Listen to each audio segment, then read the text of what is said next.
ಎಲ್ರಿಗೂ ನಮಸ್ಕಾರ. Welcome back to mixed meal with Mahalakshmi YouTube channel. Sunday special simple mutton biryani ಹೇಗೆ ಮಾಡೋದು ಅಂತ ತೋರಿಸ್ತಾ ಇದ್ದೀನಿ. ಪ್ರೆಷರ್ ಕುಕ್ಕರಲ್ಲಿ ಬಿಗಿನರ್ಸು ಬ್ಯಾಚುಲರ್ಸು ಯಾರು ಬೇಕನ್ನ ಟ್ರೈ ಮಾಡ್ಬೋದು. ಹಾಳಾಗುತ್ತೆ ಅನ್ನೋದೇನಿಲ್ಲ. ಮಟನ್ ಬಿರಿಯಾನಿ ತಿನ್ನಬೇಕು ಅಪ್ಪ ಮಾಡೋಕ್ಕೆ ಬರಲ್ಲ ಅನ್ನೋರು ಒಂದ್ಸಲ ಈ ವಿಡಿಯೋ ನೋಡಿ ಮಾಡಿ. ಸಿಂಪಲ್ಲಾಗಿ ಅಷ್ಟೇ ಟೇಸ್ಟಿಯಾಗಿರುತ್ತೆ.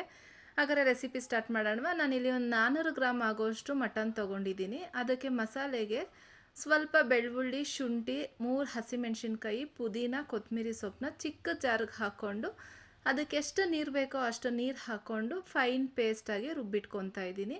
ಇದಿಲ್ಲ ಅಂದರೆ ಜಸ್ಟ್ ಶುಂಠಿ ಬೆಳ್ಳುಳ್ಳಿ ಪೇಸ್ಟ್ ಇದ್ದರೆ ಅದು ನಡೆಯುತ್ತೆ. ಸೊ ಇಷ್ಟಾದಮೇಲೆ ನೆಕ್ಸ್ಟು ನಾನು ಗ್ಯಾಸ್ ಆನ್ ಮಾಡಿ ಒಂದು ಪ್ರೆಷರ್ ಕುಕ್ಕರ್ ಇಟ್ಕೊಂಡಿದ್ದೀನಿ. ಅದಕ್ಕೆ 4ರಿಂದ 5 ಟೇಬಲ್ ಸ್ಪೂನ್ ಆಯಿಲ್ ಹಾಕಿ ಓಲ್ ಗರಂ ಮಸಾಲ ಹಾಕಿದ್ದೀನಿ. ಚಕ್ಕೆ, ಲವಂಗ, ಮರಾಠಿ ಮೊಗ್ಗು, ಶಾಹಿ ಜೀರಾ, ಸೋಂಪು, ಪಲಾವ್ ಎಲೆ ಎಲ್ಲ ಹಾಕಿ ಲೈಟಾಗಿ ಒಂದು ಸೆಕೆಂಡ್ನ ಫ್ರೈ ಮಾಡೋಣ. ಫ್ರೈ ಆದಮೇಲೆ ನಾನಿಲ್ಲಿ 2 ಮೀಡಿಯಮ್ ಸೈಜ್ದು ಈರುಳ್ಳಿನ ಈ ಥರ ಸ್ಲೈಸಾಗೆ ಕಟ್ ಮಾಡಿ ಸೇರಿಸ್ತಾ ಇದ್ದೀನಿ. ಈರುಳ್ಳಿ ಸ್ವಲ್ಪ ಲೈಟಾಗಿ ಕಲರ್ ಚೇಂಜ್ ಆಗಬೇಕು, ಅಲ್ಲಿ ಗಂಟ ಫ್ರೈ ಮಾಡೋಣ. ಹಾಗೆ ಮಿಡಲಲ್ಲಿ ನಾನು ಒಂದು 4 ಹಸಿಮೆಣಸಿನ್ಕಾಯಿನ ಹಾಕ್ತಾಯಿದ್ದೀನಿ. ಖಾರ ನೋಡಿ ಹಾಕ್ಕೊಳ್ಳಿ. ಈ ಥರ ಈರುಳ್ಳಿ ಕಲರ್ ಕಂಪ್ಲೀಟ್ಲಿ ಚೇಂಜ್ ಆಗಬೇಕು. ಚೇಂಜ್ ಆಗಂಟ ಫ್ರೈ ಮಾಡಿ ಮಿಡಲಲ್ಲಿ ಒಂದು 10 ಎಲೆ ಆಗೋಷ್ಟು ಪುದೀನ ಹಾಕ್ಕೊಂಡಿದ್ದೀನಿ. ಯಾಕಂದರೆ ಫ್ಲೇವರಿಗೋಸ್ಕರ ನಾವು ರುಬ್ಬೋದಕ್ಕೂ ಪುದೀನ ಹಾಕ್ಕೊಂಡಿದ್ದೀವಿ. ಇಲ್ಲ ಇದ್ದರೆ ಹಾಕ್ಕೊಳ್ಳಿ, ಇಲ್ಲಾಂದರೆ ಸ್ಕಿಪ್ ಮಾಡಿ. ಫ್ಲೇವರ್ಗೋಸ್ಕರ ನಾನೊಂದು 10 ಎಲೆ ಹಾಕ್ಕೊಂಡಿದ್ದೀನಿ ಅಷ್ಟೇ. ಈರುಳ್ಳಿ ಸ್ವಲ್ಪ ಲೈಟಾಗಿ ಫ್ರೈ ಆದಮೇಲೆ ನಾವು ರುಬ್ಬಿದ್ದೀವಲ್ಲ ಶುಂಠಿ ಬೆಳ್ಳುಳ್ಳಿ ಪೇಸ್ಟ್, ಅದನ್ನು ಇಲ್ಲಿ ಆ್ಯಡ್ ಮಾಡ್ತಾಯಿದ್ದೀನಿ. ಶುಂಠಿ ಬೆಳ್ಳುಳ್ಳಿ ಪೇಸ್ಟಲ್ಲಿರೋ ರಾಸ್ ಮೇಲೆಲ್ಲ ಕಂಪ್ಲೀಟ್ಲಿ ಹೋಗಬೇಕು, ಅಲ್ಲಿ ಗಂಟ ನೀಟಾಗೆ ಫ್ರೈ ಮಾಡಬೇಕು. ಮಸಾಲೆ ಫ್ರೈ ಮಾಡ್ತಾ ಇದ್ದಂಗೆ ಸುವಾಸನೆ ಘಮ ಘಮ ಅಂತ ಬರ್ತಾ ಇರುತ್ತೆ ಶುಂಠಿ ಬೆಳ್ಳುಳ್ಳಿ ಪೇಸ್ಟು. ಇದು ಒಂಚೂರು ಲೈಟಾಗಿ ಎಣ್ಣೆ ಬಿಡಬೇಕಾದ್ರೆ ಒಂದು ಮೀಡಿಯಮ್ ಸೈಜ್ದು ಟೊಮೆಟೊ ಹಾಕ್ಕೊತಾ ಇದ್ದೀನಿ. ಟೊಮೆಟೊನು ಸಾಫ್ಟ್ ಆಗಂಟ ಫ್ರೈ ಮಾಡ್ಕೊಳ್ಳೋಣ. ಈ ಥರ ಬಿರಿಯಾನಿ ಮಾಡಿಕೊಂಡ್ರೆ ಎಷ್ಟು ತಿಂತೀವಿ ಅಂತಲೇ ಗೊತ್ತಾಗಲ್ಲ, ಅಷ್ಟು ಟೇಸ್ಟಾಗಿರುತ್ತೆ. ನೋಡಿ ಟೊಮೆಟೊನು ಫುಲ್ ಸಾಫ್ಟ್ ಆಯಿತು. ಇವಾಗ ನಾವು ತೊಳೆದಿಟ್ಟಿರೋ ಅಂತಹ ಮಟನ್ನ ಹಾಕ್ತಾಯಿದ್ದೀನಿ. ನೀಟಾಗೆ ತೊಳ್ಕೊಬೇಕು. ಮಟನ್ ಎಲ್ಲ ಹಾಕಾದ್ಮೇಲೆ ಮಟನಲ್ಲಿರೋ ರಾಸ್ ಮೇಲೆಲ್ಲ ಹೋಗಬೇಕು, ಅಲ್ಲಿಗಂಟ ಈ ಮಸಾಲೆ ಜೊತೆ ಚೆನ್ನಾಗೆ ಫ್ರೈ ಮಾಡೋಣ. ಈ ಮಸಾಲೆಗೆ ಉಪ್ಪು ಖಾರ ಎಲ್ಲ ಚೆನ್ನಾಗೇ ಹಿಡಿಬೇಕು. ಸೊ ಹಾಗಾಗಿ ನಾನಿಲ್ಲಿ ಸ್ವಲ್ಪ ಪೌಡ್ರುಗಳು ಹಾಕ್ತಾಯಿದ್ದೀನಿ.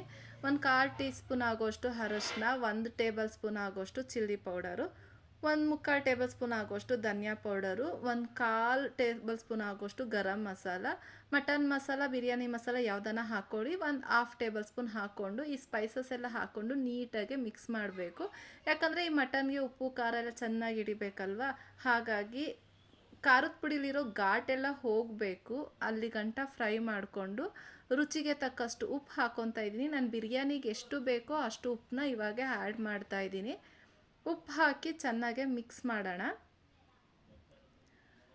ಉಪ್ಪು ಹಾಕಿದ್ಮೇಲೆ ಚೆನ್ನಾಗಿ ಮಿಕ್ಸ್ ಮಾಡಾದಮೇಲೆ ನಾನಿಲ್ಲಿ ಒಂದು 2 ಟೇಬಲ್ ಸ್ಪೂನ್ ಆಗೋಷ್ಟು ಗಟ್ಟಿ ಮೊಸರು ಹಾಕ್ಕೊತಾ ಇದ್ದೀನಿ. ಫ್ರೆಶ್ ಮೊಸರು ಇದ್ದರೆ ಹಾಕ್ಕೊಳ್ಳಿ, ಚೆನ್ನಾಗಿರತ್ತೆ. ನಾನು ಅದಕ್ಕೆ ಒಂದೇ ಟೊಮೆಟೊ ಹಾಕಿರೋದು. ಮೊಸರು ಹಾಕೋದ್ರಿಂದ, ಇಲ್ಲ ಮೊಸರು ಹಾಕಲ್ಲ ಅಂದರೆ ನೀವು 1.5 ಟೊಮೆಟೊ ಹಾಕೊಬೋದು. ಲಿಡ್ನ ಕ್ಲೋಸ್ ಮಾಡಿ ಒಂದು ಸ್ವಲ್ಪ ಕುದಿಯೋಕ್ಕೆ ಬಿಡೋಣ. ಯಾಕಂದರೆ ಅದು ಸುತ್ತ ಎಣ್ಣೆ ಬಿಡ್ತಿದೆ, ನೋಡ್ತಾ ಇದ್ದೀರಲ್ಲ, ಈ ಥರ ಸುತ್ತ ಎಣ್ಣೆ ಬಿಡಬೇಕು. ಸ್ವಲ್ಪ ಮಟನ್ನು ಬೇಯಬೇಕು, ಅಲ್ಲಿ ಗಂಟ ಫ್ರೈ ಆದಮೇಲೆ ನೀಟಾಗಿ ಮಿಕ್ಸ್ ಮಾಡಿ. ನಾನಿಲ್ಲಿ 1.5 ಗ್ಲಾಸಷ್ಟು ಅಕ್ಕಿ ತೊಗೊಂಡಿದ್ದೀನಿ. ಅದಕ್ಕೆ ನಾನಿಲ್ಲಿ 2 ಗ್ಲಾಸಷ್ಟು ಹಾಕ್ಕೊತಾ ಇದ್ದೀನಿ. ನಮಗೆ ಸ್ವಲ್ಪ ಸಾಫ್ಟಾಗೆ ಬೇಕು. ನಿಮಗೆ ಸ್ವಲ್ಪ ಉದ್ರುದ್ರಾಗೆ ಬೇಕು ಅಂದರೆ 2.5 ಹಾಕ್ಕೊಳ್ಳಿ ಸಾಕಾಗುತ್ತೆ. ಅರ್ಧ ಗ್ಲಾಸ್ ಕಮ್ಮಿ ಮಾಡ್ಕೊಳ್ಳಿ. ಇವಾಗ ನೀಟಾಗಿ ಒಂದು ಮಿಕ್ಸ್ ಮಾಡಿ ಲಿಡ್ನ ಕ್ಲೋಸ್ ಮಾಡಿ. ಮಟನ್ನು ಎಳೆದಿದ್ರೆ ಒಂದು 3 ವಿಷಿಲ್ ಹೊಡಿಸ್ಕೊಳ್ಳಿ, ಬಲ್ತಿರೋದ್ರಿದ್ರೆ ಒಂದು 4ರಿಂದ 5 ವಿಷಿಲ್ ಹೊಡಿಸ್ಕೊಬೇಕು.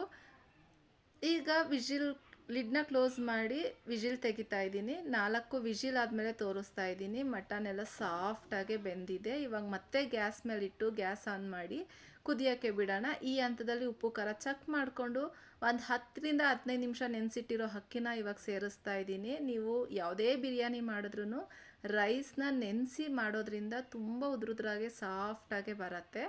ಇವಾಗ ಮೇಲ್ಗಡೆ ಸ್ವಲ್ಪ ಕೊತ್ತಂಬರಿ ಸೊಪ್ಪು ಹಾಕಿ ನೀಟಾಗೆ ಮಿಕ್ಸ್ ಮಾಡಿ ಒಂದು ಸ್ವಲ್ಪ ಕುದಿಯೋಕ್ಕೆ ಟೈಮ್ ಕೊಡಿ. ಕುದಿಯೋ ಹಂತದಲ್ಲಿ ಲಿಡ್ನ ಕ್ಲೋಸ್ ಮಾಡಿ 2 ವಿಷಿಲ್ ಆದರೆ ಸಾಕಾಗುತ್ತೆ. ಯಾಕಂದರೆ ನಾವು ಆಲ್ರೆಡಿ ಮಟನ್ನ ಬೇಯಿಸ್ಕೊಂಡಿದ್ದೀವಿ. ರೈಸ್ಗೆ ಎಷ್ಟು ವಿಷಿಲ್ ಬೇಕೋ ಅಷ್ಟು ಹಾಕ್ಕೊಂಡ್ರೆ ಸಾಕಾಗುತ್ತೆ. ನಾನಿಲ್ಲಿ 2 ವಿಷಿಲ್ ಹಾಕ್ಕೊಂಡಿದ್ದೀನಿ. 2 ವಿಷಿಲ್ ಆದಮೇಲೆ ಏರೆಲ್ಲ ಹೋದ್ಮೇಲೆ ಲಿಡ್ನ ಓಪನ್ ಮಾಡಿ ತೋರಿಸ್ತಾ ಇದ್ದೀನಿ. ನೋಡ್ತಾ ಇದ್ದೀರಲ್ಲ, ವಾವ್ ಎಷ್ಟು ಸೂಪರಾಗಿ ಬಂದಿತ್ತು ಅಂತ ನೋಡಿ. ಅನ್ನನೂ ತುಂಬ ಸಾಫ್ಟಾಗೆ ಬೆಂದಿದೆ. ನೀಟಾಗಿ ಮಿಕ್ಸ್ ಮಾಡಿಕೊಂಡ್ರೆ ಯಮ್ಮಿಯಾಗಿರೋಂತಹ ಸಿಂಪಲ್ ಮಟನ್ ಬಿರಿಯಾನಿ ರೆಡಿ ಆಗುತ್ತೆ. ಈ ಥರ ಮಟನ್ ಬಿರಿಯಾನಿ ಕೊಟ್ಟರೆ ಯಾರು ತಾನೇ ಹೋಟೆಲ್ಗೆ ಹೋಗ್ತಾರೆ, ಮನೆಯಲ್ಲೇ ಬ್ಯಾಟಿಂಗ್ ಮಾಡಿ ಆರಾಮಾಗಿ ಸಂಡೇನ ಎಂಜಾಯ್ ಮಾಡ್ತಾರೆ. ಐ ಹೋಪ್ ಈ ವಿಡಿಯೋ ಇಷ್ಟ ಆಗಿದೆ ಅನ್ಕೊತೀನಿ. ಇಷ್ಟ ಆಗಿದ್ರೆ ದಯವಿಟ್ಟು ಲೈಕ್ ಮಾಡಿ, ಶೇರ್ ಮಾಡಿ, ಕಮೆಂಟ್ ಮಾಡಿ. ಸಬ್ಸ್ಕ್ರೈಬ್ ಆಗಿದ್ರೆ ಪ್ಲೀಸ್ ನನ್ನ ಚಾನಲ್ನ ಸಬ್ಸ್ಕ್ರೈಬ್ ಮಾಡಿಕೊಂಡು ಹೊಸಬ್ರಿಗೆ ಸಪೋರ್ಟ್ ಮಾಡಿ. Thank you for watching. Bye.